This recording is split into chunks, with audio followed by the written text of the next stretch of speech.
Hello everybody and welcome back to World of Warships Legends. My name is Spartan Elite 43 and tonight we are back in Ohio and we are still with Scorpio. You guys heard about him yesterday in yesterday's video.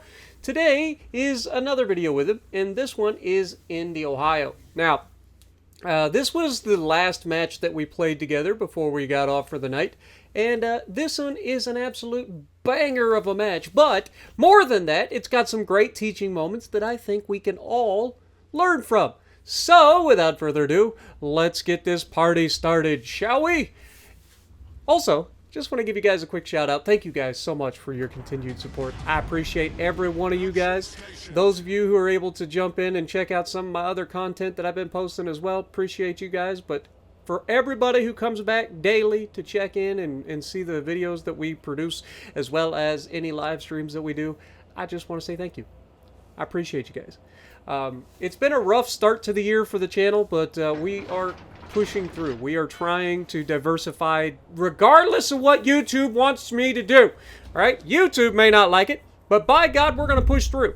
If there's one thing I've learned about YouTube, it takes time to grow an audience, right? And I'm talking specifically about the farm sim side of things, but it takes time. Everything that we've done on this channel has been slow burn, right? We've grown a little bit each year over the time, and here we are today. It's crazy, but it's true. So this is nothing different. Like everything that I've done has been a slow burn, and we've come away the better for it. But anyway, you'll notice that right off the bat, I'm in the Ohio. Scorpio's in the Yamato, I believe. And we are going to split up our firepower a little bit. Not crazy, like we're not abandoning anything, alright? I just want you guys to remember that. Like we're not just like splitting up completely and he's going over there and I'm going over here. That ain't how this works. What we're going to do is we're going to stay near enough to one another that we can help each other out, but also splitting our gigantic gun firepower up so that we can help everybody as much as possible. I know it's a crazy concept for you battleship players out there, but believe it or not, one of your primary goals should be to supply firepower to the bad guys. And by supply firepower, I mean get firepower on the bad guys, right? I know it's a crazy concept, but it's true. I don't make the rules, it's just the way it works. The other part of your ship, oh my God, Des Moines, you can't. He's clearly going to reverse. You can see he's already starting to reverse. So we're just trying to find our little spot. And you can see, unfortunately, Arthas is going to run out before these shells get there. But, yeah. He is going to get incredibly lucky on this first shot. We only hit him with one shell. It was an overpin. Mans is lucky to still be alive. You don't get to sit on the backside of an island broadside in a Des Moines against an Ohio that has a full damage build on it without getting something at, you know, devastating, right? Like you just don't get away with it. Now, one of the things I want you guys to pay attention to is a few things. First of all, we have a battleship that is just going full goof. Like you can't go full goof. You can go partial goof. You can go, okay, I'm going to be a goof and then I'm going to back off and you know, survive. But if you go full goof, there's no saving you. You've got to understand what's around you. And we know that the destroyer's here. Like it's obvious, right? His team is sitting behind islands and they have spotting, meaning the destroyer's here. If you can't see what is spotting you, you're probably being hunted by a destroyer, battleships. I know, crazy. But unfortunately, our battleship does go full goof. He puts himself in the place where the entire enemy team can shoot him, and he's not long for this world. Now, to his credit, he survives a lot longer than I gave him credit for initially. I'm not going to push in there with you, all right? There are times and places where I will go in and I will sacrifice some of my own hit points to save you, but this ain't one of them. It's too early in the match. If I join this man, I'm just going to succumb to the same fate that he is. And as you can see, Kitakaze is in fact spotted on the right side. Now we end up citadeling, I think it was it the Des Moines or the Conqueror we shot at? I think it was the Conqueror that we just shot at, but needless to say, we slapped him, and we're up to 70,000 damage. That's how quick things can turn when you're using a damage build like battleship, specifically like the Ohio or any of the big battleships. But you can see that unfortunately our freaking cruiser decides at this moment he needs to smoke up. How many times will I say this? Like, I can understand the purpose of smoking up in some situations, but if you're planning on firing your guns, all you're doing is helping the enemy! Fortunately for us, the Salem still kept himself spotted because we have a destroyer on the left side that was actually able to spot it. Unfortunately for us, because the Michelangelo smoked up and ends up firing his guns and staying spotted, initially anyway, the guys on the backside of the island got away with it. Again. And this is just another perfect example of why you don't want to necessarily smoke up immediately upon realizing you're in trouble. Because usually, the enemy is going to commit to trying to kill you. And when they do, they are vulnerable. So, don't always just smoke up immediately. If you have to, you have to. The guy was full health. And if he hadn't fired his guns, he would have been fine. But no, he instead sits broadside, smokes up, hides the Conqueror and the Des Moines, and the only thing that anybody can shoot is him and the Salem. Now, in fairness, Salem died. He did not. He gets out of there for the time being. You can see there is a Schlieffen starting to head this direction. Now, with everybody on this flank being so passive, there is absolutely no reason for us to push into it. We know there's a Conqueror there. We know there's a Des Moines there. We know the Kitakazi's there. And we know that the Schlieffen is coming over. That is a lot of firepower.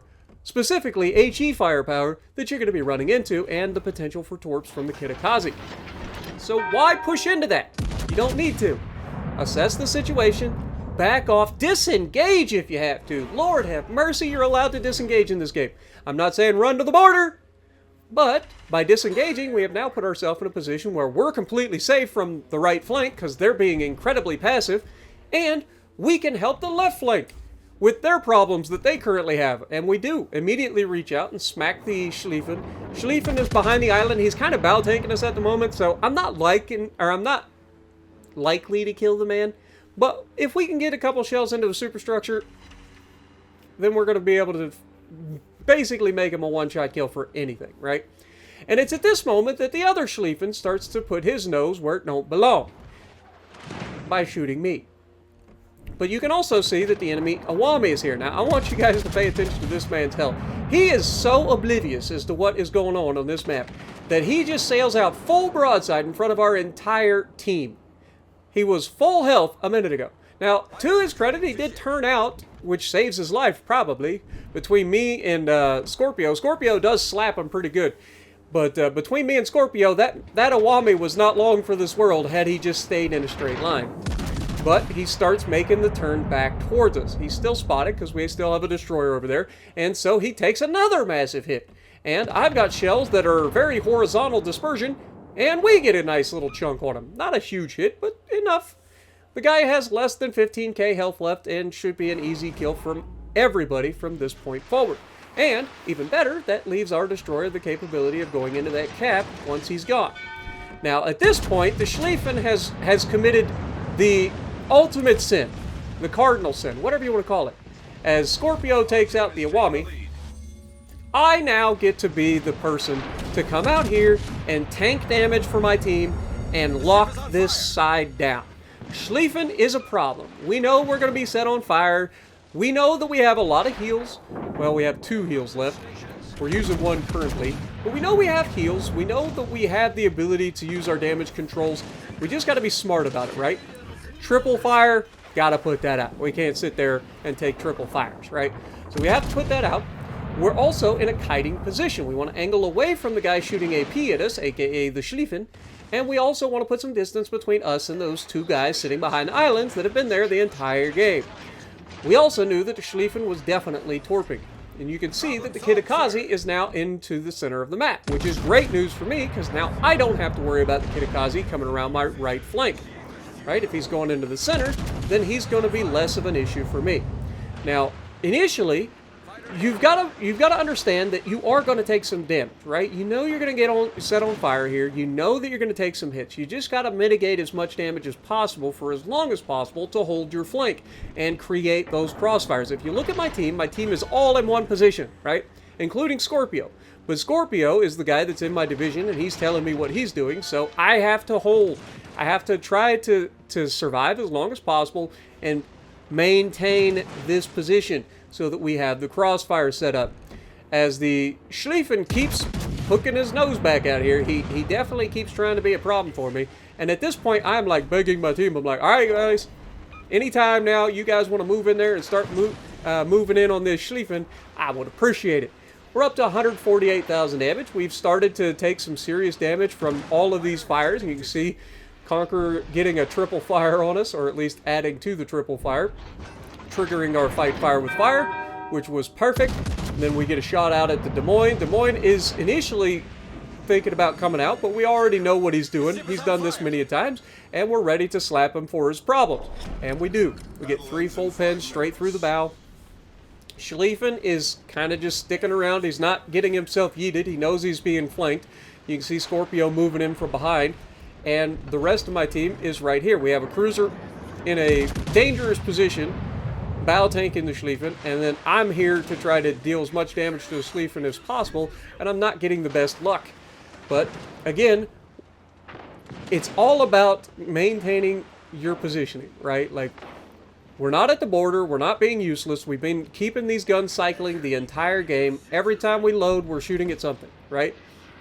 Now here, we're going to aim high. We want to hit that superstructure as best we can. Our cruiser is taking a bit of a beating, but we managed to hit that Schlieffen superstructure perfect this time, getting 7 penetrations and finishing him with just enough to get finished off by the Michelangelo. Unfortunately, Michelangelo also goes down in the process. The same Michelangelo that I yellowed in a minute ago, that guy, right? But now, unfortunately, Kitakaze does take down Scorpio, but Scorpio did his job. He pushed in, Kitakaze goes down because of it, and our team now has the Charlie cap and is moving into the Bravo cap, and the only 2 people that are left is the Des Moines and the Conqueror, who have spent the entire game hiding behind their islands, doing as little as possible to help their team. Now, they could have moved forward with the Schlieffen and potentially been a problem. If I would have had all 3 of those guys shooting at me, this game could have ended very differently. That Schlieffen likely would have survived with more hit points. Our Michelangelo would have been pretty much toast really quick because he didn't have that much health left. I would have most likely died at some point pretty quickly because I used all my heals and I was able to keep my distance from most of the firepower. Schlieffen's firepower is pretty nasty, but having a Schlieffen, a Des Moines, and a Conqueror shooting at you is bad juju, right? You don't want it. But now that we've gotten to a point where we can just catch all of these guys out, we get a nice Arthas hit with 6 penetrations on the enemy Conqueror. We assume he's about to go down, and sure enough, he does. And now we're already looking for our shot against the Des Moines here. I'm trying to get the shot, and just about the time that I would pull the trigger, he goes dark. I'm like, no! I know he's going to push through there. I'm already aiming. I'm like, God, I just need him spotted. Just spot him, and I will send him. And sure enough, they do. He did take a torpedo on the way through, so he has low health. We already have the shot out, and before anybody even reacts to the man, bonk, down he goes. Finishing the game with 225,000 damage. And, of course, coming top of the leaderboard because of it. 225,000 damage, top of the leaderboard. 3,286 base XP with only 2 kills. And, of course, Scorpio coming in third on the team. Shout out to him. And the Destroyer, Kitsanis, doing his job as well. Again, another fantastic match where we had 4 people over 2k base XP on the winning team. That is fantastic. Anytime you get that sort of like production out of your team, you're always going to have a really good chance of winning. But overall, I think that if that match, if the Des Moines and the Conqueror had moved in with that Schlieffen when the Schlieffen pushed, I think this match ends a whole other way. Let me know if you guys believe me or if you guys think the same. And if you like what I'm doing, punch the like button, leave a comment below, subscribe to the channel if you haven't already, and as always, I will see you in the next video.